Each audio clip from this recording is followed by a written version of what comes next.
Hello student, मैं आप लोगों को बताने जा रही हूँ भू राजस्व और लगान में अंतर क्या है। भू राजस्व को मालगुजारी भी बोलते हैं और लगान।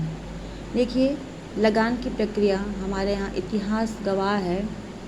हम लोगों को लगान उस समय, आप लोगों ने एक मेला पिक्चर देखा होगा जिसमें लगान लगता था, तो आमिर खान ने क्रिकेट खेल के लगान चुकता किया था। मेला पिक्चर था, मुझे याद नहीं है कि कोई और भी फिल्म थी, लेकिन ऐसा था लगान फिल्म में थी।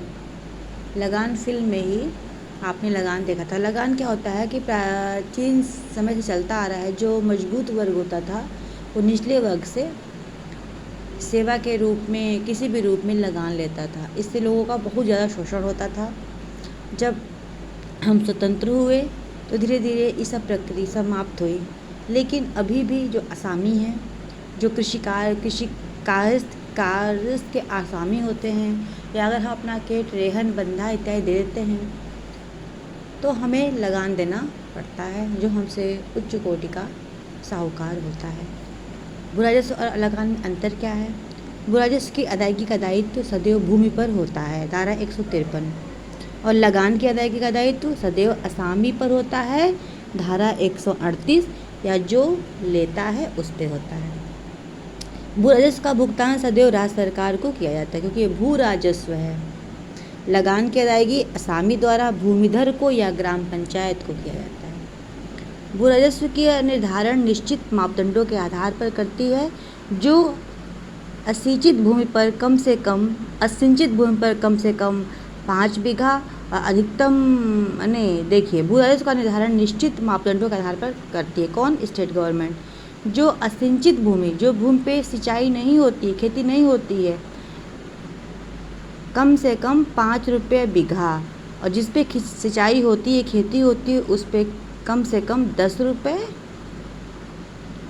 और अधिकतम 20 रुपये। लगान का निर्धारण भूमिधर या ग्राम पंचायत के बीच हुई संविदा के आधार पर किया जाता है। भूमिधर, ग्राम पंचायत या असामी के बीच जो कॉन्ट्रैक्ट होता है उसके आधार पर किया जाता है। भू राजस्व का बकाया होने पर बकाया होने पर उसकी वसूली सरकार द्वारा धारा 179 में प्रावधानित तरीकों से की जाती है।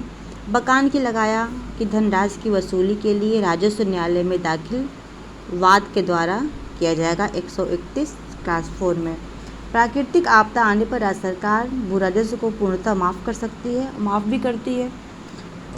उसका कोई अंश माफ़ कर सकती है या उसकी कोई वसूली निलंबित कर सकती है। प्राकृतिक आपदा आने पर लगान सामान्यतः माफ़ नहीं किया जाता है। देखिए, शोषण हो रहा है ना। भू राजस्व की अदायगी सदैव धनराशि के रूप में होती है, और लगान का भुगतान पैसे के रूप में, फसलों के अंश के रूप में, या विधिक सेवाओं के रूप में होता है। ये रहा आपका लगान और भू राजस्व में अंतर। भू राजस्व के भुगतान का दायित्व क्या है? धारा 154 के अनुसार प्रत्येक भूमिधर पर भू राजस्व की अदायगी का दायित्व होगा। धारा 153 के अनुसार निर्धारित भू राजस्व का भुगतान राज्य सरकार को किया जाएगा। भू राजस्व से संबंधित विस्तृत विवेचना उत्तर प्रदेश राजस्व संहिता नियमावली 2016 के नियम 133 से 137 में प्रावधानित है।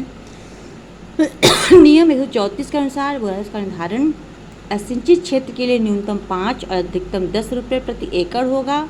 सिंचित क्षेत्र के लिए न्यूनतम 10 रुपये और अधिकतम 20 रुपये प्रति एकड़ होगा। जिसको नहीं पता है वो जान जाए।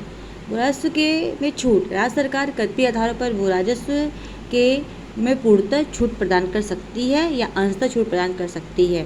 किसी ऐसे भूमिधर जिसके परिवार के पास कुल भूमि का क्षेत्रफल 1.26 हेक्टेयर मतलब 3.5 एकड़ से कम हो, उसको। धारा 156 में फसलों पर प्राकृतिक विपत्ति आने पर धारा 157 में, भवन से आच्छादित भूमियों पर धारा 153 में, कब्रिस्तान व शमशान पर धारा 153 क्लास 4B में। बेनी माधव बना भगवान दास के बाद में राज्य सरकार को भू राजस्व को बढ़ाने, घटाने, माफ़ करने की अत्यधिक शक्ति प्राप्त है।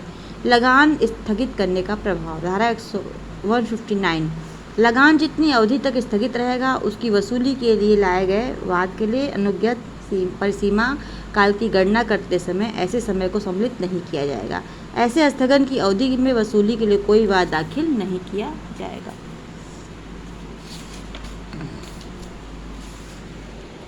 भूराजस्व में परिवर्तन, धारा 155। भूमिधर द्वारा देय भूराजस्व में परिवर्तन निम्नलिखित आधारों पर किया जाता है। जोत के क्षेत्रफल या उसमें समाविष्ट भूमि की उत्पादकता में नदी क्रिया या अन्य प्राकृतिक कारण से कमी या वृद्धि होने पर। भूमिधर के आसामी द्वारा देय लगान में कतिपय आधारों पर न्यायालय द्वारा छूट, धारा 140।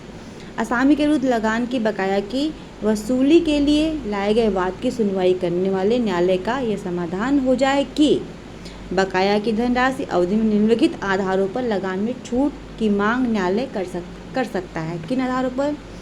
जोत का क्षेत्रफल जल प्लावन या अन्य कारण से सारवान रूप से घट गया है। आसामी की उपज सूखा, ओला इत्यादि से घट गई है। आसामी की उपज अन्य किसी विपत्ति के कारण सारवान रूप से कम हो गई है।